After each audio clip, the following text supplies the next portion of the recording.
কিন্তু এই যে মেয়ে, তুমি যে 8-10টা ছেলের সাথে জেনা করেছো, তোমার ইজ্জতের কি হবে? তোমার যে সতীত্ব তুমি নষ্ট করেছো। তুমি তো বিয়ের পর কোনো ঘরে গেলে সে হাজবেন্ডও বুঝতে পারবে তুমি আর সতী সাথী নও। তখন তোমার কি হবে? আর এটা যে এত ভয়াবহ মহামারী আকার ধারণ করেছে না, অনেক ক্ষেত্রে দেখা যায় স্বামী অফিসে যাওয়ার সাথে সাথেই বয়ফ্রেন্ড বাসায় হাজির। এই যে বাক্সে বাক্সে বন্দি জীবন বললাম, বাক্সে বাক্সে বন্দি ফ্ল্যাটের ভিতরে তো ঢুকলে আর বোঝা যায় না ভিতরে কি হচ্ছে। কত ফ্ল্যাটে যে জেনা হয় এখন এই শহরে, আল্লাহ ভালো জানেন। এই ফ্ল্যাটের প্রত্যেকটা ইঞ্চি ইঞ্চি মাটি আল্লাহর কাছে সাক্ষী দিবে। যেখানে যে মাটিতে বসে অবিবাহিত যুবক যুবতী জেনা করেছে আর বিবাহিত যুবক যুবতীরা এবং এই স্বামী স্ত্রী জেনা করেছে, এর ইঞ্চি ইঞ্চি মাটি আল্লাহর কাছে কথা বলবে। এর ইঞ্চি ইঞ্চি মাটি আল্লাহর সামনে কথা বলবে। ইয়াউমাইযিন তুহাদ্দিসু আখবারাহা, সেদিন তুহাদ্দিসু আখবারাহা, জমিন তার খবর বলবে আল্লাহর কাছে। জমিনের কোথায় কোন পাপ হয়েছে সব বলে দিবে। এই জমিনে এখানে দাঁড়িয়ে জেনা করেছে, ওইখানে দাঁড়িয়ে মদ খেয়েছে, ওইখানে কাউকে খুন করেছে, জমিন বলে দিবে। একটা কথা এখানে মাঝখানে বলে দেই, যারা অবিবাহিত যুবক যুবতী আছো, এই লেকচার তোমরা যারা শুনছো, তোমাদের মধ্যে কেউ যদি জেনা করে থাকো, অবিবাহিতর কথা বলছি, তোমাদের কাঁধের মধ্যে এখন 100 বেত্রাঘাতের শাস্তি ঝুলে আছে। সূরা নূরের 1 থেকে 3 নম্বর আয়াত পড়ে দেখবে, অবিবাহিত যুবক যুবতী যদি জেনা করে তাদের শাস্তি হচ্ছে 100 বেত্রাঘাত, তাও জনসমক্ষে, এবং এক বছরের জন্য নির্বাসন। এই বিধানগুলো যদি পৃথিবীর কোনো দেশেও না থাকে, আসমানে আছে। মরার সাথে সাথেই এই বিধান কার্যকর হবে ইনশাআল্লাহ। বাঁচার মধ্যে কি একটাই উপায় আছে। এই লেকচার কানে চলে গেছে, অনতিবিলম্বে অজু করবে। অজু করে খালেসভাবে রাতের শেষ রাতে জায়নামাজ বিছাবে। জায়নামাজ বিছিয়ে আল্লাহর সামনে দাঁড়িয়ে 2 রাকাত নামাজ পড়বে। পড়ে নিজের পাপের কথা স্মরণ করে চোখ দিয়ে দরদর করে পানি ফেলে দিবে। আল্লাহকে সেজদা গিয়ে বলবে, আল্লাহ আমি জেনা করেছি, আমাকে মাফ করে দাও। আমার এই পাপের কথা কেউ জানে না, তুমি জানো, মাফ করে দাও। এই মাফ নেওয়ার পরে আবার ওই যার সাথে করেছেন ওর সাথে আবার লিঙ্ক আপ করার চেষ্টা করেন না। আসো আমরা জেনা করেছিলাম, আসো বিয়ে করে নেই, এটা সলিউশন না। জেনা করেছেন, আগে তওবা করে ফিরে আসতে হবে, তারপরে পুরো জীবন ইসলামিক লাইফ লিড করতে হবে।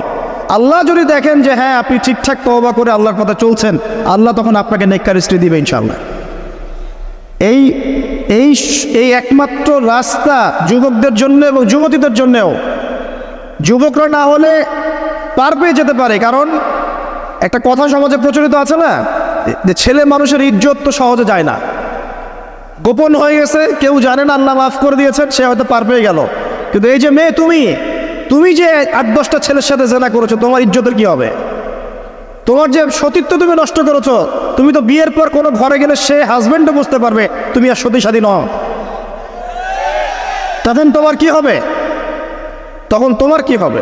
বিবাহিত যারা আছে, এই যে দেবর আর ভাবি, এই যে শালি আর দুলা ভাই, মধুর সম্পর্ক না এগুলা?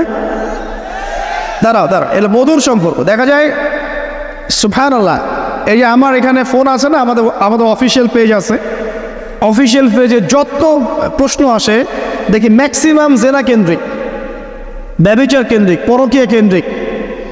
একজন প্রশ্ন করেছে যে দুলা ভাইয়ের চরিত্র এত খারাপ ছিল, আর ওই মেয়ের বয়স তখন কম ছিল, 13 বছর বয়স। 13 বছর বয়সের মেয়ের দিকে সে চোখ দিয়েছে। যাকে বিয়ে করেছে তার সাথে তো সম্পর্ক আছেই, যাকে বিয়ে করেছে ওর সাথে তো সম্পর্ক আছেই। তারপরে আপনার শালির সাথে সম্পর্ক। এখন শালির সাথে তার 2 বছর ধরে সম্পর্ক করার পর সেগুলোর ভিডিও ধারণ করে তাকে ব্ল্যাকমেইল করছে যে যদি আমার সাথে খারাপ কাজে সে রাজি না হয় তাহলে এই ভিডিওগুলো ভাইরাল করে ফেলবে। এই যে অনলাইনের যুগ, এখন তো মানুষ নিশ্চিন্তে মানুষ যে একটা প্রাইভেট লাইফ লিড করবে সেটাও করতে পারে না। প্রাইভেট লাইফের সব কিছু রেকর্ডেড হয়ে যায় এখন, হয় না? আচ্ছা, তো এটা একটা ফিতনা, মহাফিতনা। এখন সে রেকর্ড করেছে, এইভাবে ব্ল্যাকমেইল করে এই শালীর সতীত্ব নষ্ট করলো। 1 বছর 2 বছর না, 3 বছর ধরে। এখন এই মেয়ে প্রশ্ন করছে পেজের মধ্যে যে এখন তার মানসিক অবস্থা এতই খারাপ, সে জিজ্ঞাসা করছে আমি যদি আত্মহত্যা করি তাহলে আমার পাপ হবে কিনা। এই মেয়েটা যদি আপনার বোন হতো কি করতে না, আল্লাহ না করুক এই মেয়ে যদি কারো মেয়ে হতো তাহলে কি করতেন আপনি? আপনার কাছের কেউ হলে আপনি কি করতেন? এখানে ওই শাস্তিটা না বলে সামনে যেতে পারছি না। শোনেন, যারা বিবাহিত ব্যক্তি হওয়ার পরেও পরকীয়া করেছেন, বিবাহ করার পরেও পরকীয়ার পাপে লিপ্ত ছিলেন বা এখনও আছেন, জেনে হোক না জেনে হোক করেছেন, অথবা এটা জেনে করেছেন যেটা একটা খারাপ কাজ তারপরেও করেছেন, রাসূলুল্লাহ সাল্লাল্লাহু আলাইহি ওয়াসাল্লামের হাদিস এবং আল্লাহ পাকের কালাম অনুযায়ী তাদের শাস্তি হচ্ছে কোমর পর্যন্ত মাটিতে পুঁতে ফেলে পাথর নিক্ষেপ করে রজম করে হত্যা করা। ইসলামিক যদি কোনো রাষ্ট্র থাকতো বা এটা যদি হতো, বা এটা যদি ইমামুল মাহদির যুগ হতো বা ওমর রাদিয়াল্লাহু আনহুর যুগ হতো, তাহলে এই শাস্তির বাইরে আপনি চলতে পারতেন না যদি এটা প্রমাণ হতো। এই শাস্তি যদি দুনিয়াতে কার্যকর নাও হয়, আপনি যদি তওবা না করে মারা যান, তাহলে কিয়ামতের মাঠে এই শাস্তি আপনি ভোগ করবেন। খুব মজা লাগছে পরকীয়া করতে। সকালে একটার সাথে, দুপুরে একটার সাথে, আজকে একজনের সাথে রাত কাটান, কালকে আরেকজনের সাথে রাত কাটান, খুব মজা পাচ্ছেন। রাত্রেবেলা মদ খান আর হোটেলে রাত কাটান, সকালবেলা আবার অফিসে যান। আমাদের শহরের এগুলা কালচার কোত্থেকে আসলো? এই শহরকে পবিত্র করবে কে এবং এই শহরের আসল রূপগুলো স্পষ্ট করবে কারা? খুব মজা পাচ্ছেন এগুলোতে। সুবহানাল্লাহ। একটা বিষয় বুঝাই, ইসলামে কেসাস আছে, কেসাস। মনে করেন আমাকে কেউ হত্যা করেছে, আপনি তাকে হত্যা করতে পারবেন। মনে করেন আপনি কাউকে হত্যা করেছেন, ঠিক আমাদের লজের মতো কেউ যদি কাউকে হত্যা করে তাকে ফাঁসি দেওয়া হয় না, এরকমই কেউ যদি কাউকে হত্যা করে, ইসলামের বিধান কেসাস করা, মানে হাতের বদলে হাত, চোখের বদলে চোখ, কানের বদলে কান, নাকের বদলে নাক, জানের বদলে জান, যদি প্রমাণ হয়। কিন্তু এখানেও হত্যাকারীর বাঁচার সুযোগ আছে। কীরকম? মনে করেন আপনি আমার পরিবারের কাউকে হত্যা করেছেন, আল্লাহ না করুক। এখন আপনি এসে আমাকে ক্ষমা চাচ্ছেন যে আমার ভুল হয়ে গেছে, আমি মুক্তিপণ রক্তপণ দিব, আমাকে মাফ করে দেন। এখন আমাদের পরিবারকে আপনাকে বললো ঠিক আছে আপনাকে মাফ করে দিলাম, আপনার কেসাস করার দরকার নেই, আপনি রক্তপণ দিয়ে দেন, তাহলে আপনি বেঁচে থাকার সুযোগ পেলেন। কথা বুঝতে পারছেন? আরেকটা হচ্ছে মুরতাদ। মনে করেন কেউ ইসলামের কিছু বিষয়কে অস্বীকার করেছে, তাকে জেলখানায় বন্দি করে রাখা হবে, সুযোগ দেওয়া হবে যে আপনি কি এগুলো জেনে শুনে বলেছেন নাকি এর উপর অটল থাকবেন না ফিরে আসবেন।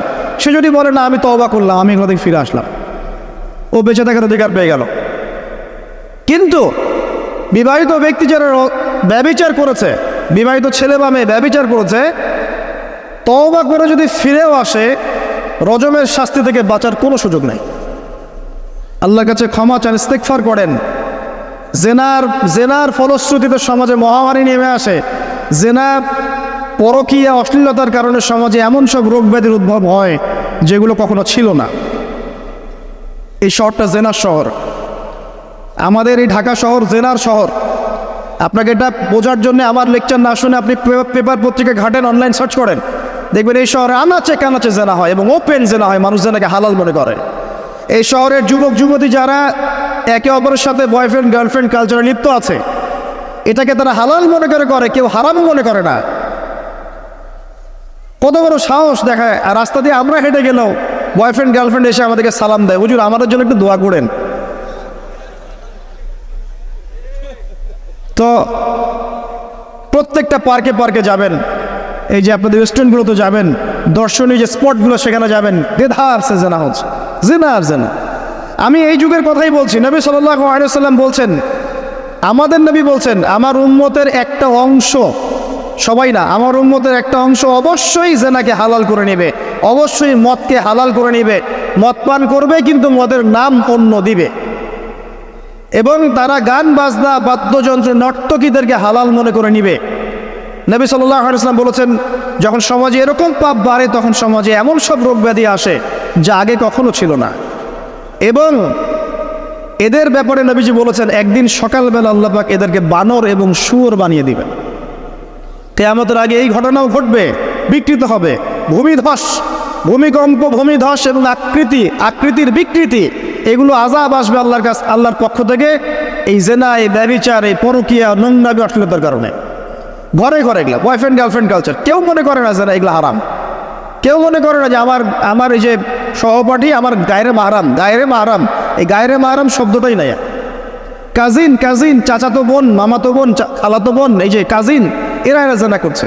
কি দেখা বাকি রেখেছে এই যুগে আমরা? এই যুগে আমরা দেখছি যে নিজের মেয়ের সাথে পিতার শারীরিক সম্পর্ক। পেপার পত্রিকা পড়েন, একটু অনলাইন ঘাটেন, দেখেন কোন যুগে আছেন আপনি। সমাজের ন্যায় অন্যায় হক বাতিলের মানদণ্ডই উল্টে যাবে। মানুষ ন্যায়কে অন্যায় মনে করবে, অন্যায়গুলোকে ন্যায় মনে করে নিবে। কোনো মানদণ্ড নাই, কোনো মানদণ্ড নেই। আমাদের শহরের এই অবস্থা, শান্তিতে কিভাবে ঘুমাবেন আপনি? নিশ্চিন্তে থাকবেন কিভাবে? কখন যে আল্লাহর গজব চলে আসে। কোরআনে একটা আয়াত আছে, যখন আল্লাহ পাকের গজব আসবে তখন শুধু জালেমদের উপর খাস করে আসবে না। আলেমদেরকে জিজ্ঞাসা করেন, আলেম ওলামাদেরকে জিজ্ঞাসা করেন, যখন আল্লাহর গজব আসবে জালেমদের উপরে শুধু খাসভাবে আসবে না, সবার উপরে আসবে। তা আমি খুব ভালো মানুষ, ওয়াজ করছি, নসিহত করছি, পার পেয়ে যাবো এমন ভাবার সুযোগই নাই। আপনাকে আপনার সাধ্যমতো অন্যায়ের প্রতিবাদ করার চেষ্টা করতে হবে। লাতা'মুরুন্না বিল মা'রুফ, নবীজি বলছেন অবশ্যই তোমরা সৎ কাজের আদেশ করো। ওয়ালা তানহাউন্না আনিল মুনকার, অবশ্যই অসৎ কাজে নিষেধ করো। আও লা ইউশিকান্নাল্লাহু আন ইয়াবআসা আলাইকুম ইকাবাম মিন, অন্যথায় আমি আশঙ্কা করি তোমাদের উপর আল্লাহর পক্ষ থেকে বিশাল গজব আসবে। সুম্মা তাদউনাহু, এরপর তোমরা সবাই আল্লাহর কাছে দোয়া করবে, আল্লাহ গজব সরিয়ে দাও, সরিয়ে দাও। লা ইউস্তাজাবু দুআকুম, তোমাদের দোয়া কবুল করা হবে না। নবী সাল্লাল্লাহু আলাইহি ওয়াসাল্লাম বলছে মান রাআ মিনকুম মুনকারান, তোমাদের মধ্যে যে কেউ হুএভার হি ইজ, যে কেউ যদি কোনো মুনকার, নোংরা গর্হিত কোনো কাজ দেখে, তাহলে যেন ফাল ইউগাইয়ির বিয়াদিহি, তার সামর্থ্য থাকলে হাত দিয়ে যেন ঠেকায়। সামর্থ্য থাকলে হাত দিয়ে যেন ঠেকায়। যাদেরকে আল্লাহ পাক হাত দিয়ে ঠেকানোর ক্ষমতা দিয়েছেন তাদেরকে আল্লাহ জিজ্ঞাসাবাদ করবেন, কেন ঠেকালে না তুমি? জেনার লাইসেন্স দিলে কেন? মদের লাইসেন্স দিচ্ছে কেন? ঠেকালে না কেন তুমি? অন্যায় কাজকে ঠেকালে না কেন? যদি তুমি না পারো, ওয়াইল্লাম ইয়াস্তাতি, যদি সে না পারে, তাহলে ফাল ইউগাইয়ির বিলিসানি, তাহলে যেন মুখ দিয়ে সেটা প্রতিবাদ করে। এই যে মুখ দিয়ে প্রতিবাদ করার ক্ষমতা আলেম ওলামার আছে, যাদের হাতের ক্ষমতা নেই, মুখের ক্ষমতা আছে। সেটাও যদি না পারো, ওয়াইল্লাম ইয়াস্তাতি, সেটাতেও যদি সে সক্ষম না হয়, ফাবিকলবি, তাহলে যেন অন্তর দিয়ে ঘৃণাটা পর্যন্ত করে। ওয়াবিযালিকা আদআফুল ঈমান, এটা হচ্ছে ঈমানের সবচেয়ে নিকৃষ্ট একটা অবস্থা, সর্বনিম্ন অবস্থা। এর নিচে ঈমানের কোনো অবস্থাই নাই। তার মানে অন্যায় দেখে আমাদের যাদের মনে কোনো ফিলিংসই কাজ করছে না, তার মানে আমাদের ঈমান নাই আসলে। সহজ কথা, ঈমানের সেই তেজ নাই আমাদের মধ্যে। আসুন, একটা ব্যাখ্যা এটাও হতে পারে সমাজে ন্যায় অন্যায় হক বাতিলের মানদণ্ড উল্টে যাবে। একটা জায়গায় যাচ্ছি, তার আগে একটা কথা বলতে ভুলে গিয়েছিলাম। এখন